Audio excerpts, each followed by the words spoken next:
Magandang umaga ulit sa inyo. Araw ng Sabado. Pasok na naman ako sa trabaho. Pasok nga ba ay na may iniisip na problema?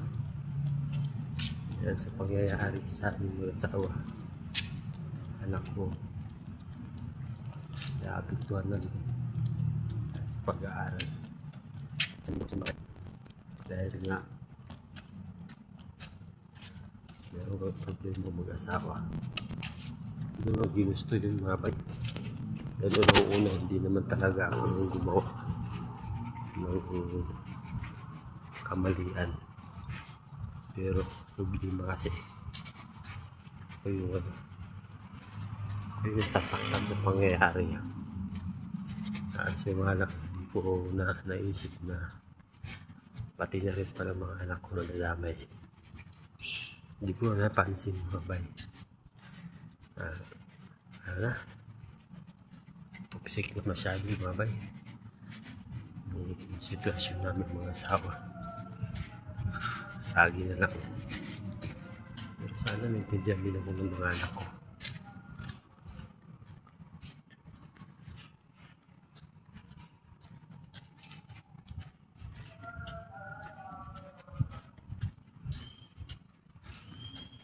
Kasi nga mga bay,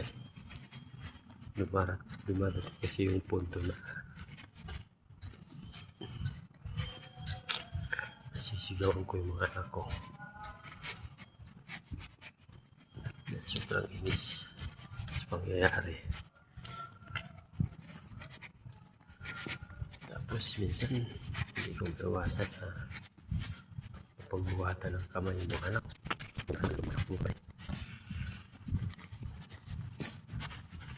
Parang lumalabas mga bay. Siyang mismo. Saan naman siya. Sa mga bay, sila naman mismo ang nakahuli sa nanay nila na mayroon siyang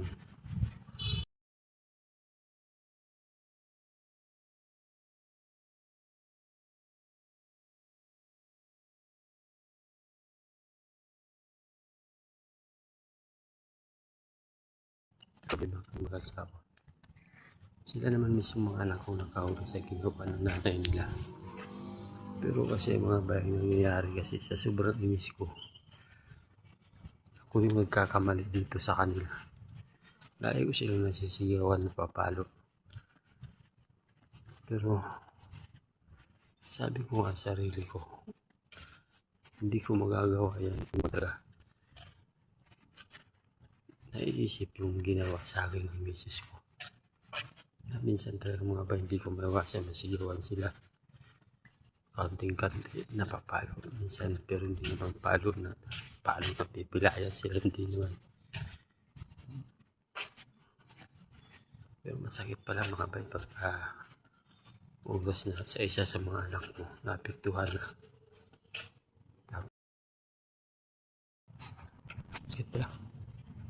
Masakit pala sa loob mga bay na mismo anak mo na maglabas na ng sama ng loob sa'yo. Kasi pangyayari walang naisip mga ba na masakitan pala yung mga anak ko kaysa sa akin. Pero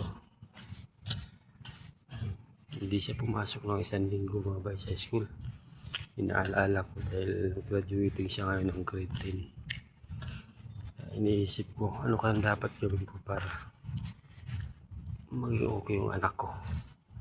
Magbalik sa pagpasok. Kahit 1 linggo lang yung bahay na absent, malaking epekto yun sa kanyang pag-aaral dahil graduation niya nga. Graduating siya ng taon na to. Kaya mga bahay, nahirapan ako anong gagawin ko. Hindi ko na alam. Pero dahil uwi naman ako mamaya, sabi ko talaga sa Mike, hihingi na ako ng pasensya sa mga nagawa. Sabi ko nga sa kanya na huwag niyang sayang pag-aaral na ngayon dahil magtatapos na siya. Hindi ko talaga maiwasan mga bay, pero pipilitin ko na lang talagang tanggapin yung lahat mga bay pangyayari. Wala nang magagawa, mga anak kong nahihirapan mga bay. Kaya sana mga bay, sa mga nakapagod dito sa video na to, please comment lang mga bay kung ano yung mga suggest, ano yung mga may sasakang papayo nyo sa akin mga bay. So hanggang dito na lang tayo mga bay. Sana mga bay, isa sa inyo na mga followers ko at manonood sa akin, sana i-hit nyo na lang din po mga bay ang ating notification bell para lagi tayong updated sa ating mga video at i-share. At sana po huwag kayo mag-skip sa ating video, malaking tulong na po sa akin yun mga bay. So ayan mga bay, dahil nga sa pangyayari, humingi ko sa inyo ng payo kung anong dapat kong gawin sa anak ko mga bay. So hanggang dito na lang tayo mga bay, hanggang sa muli. Bye.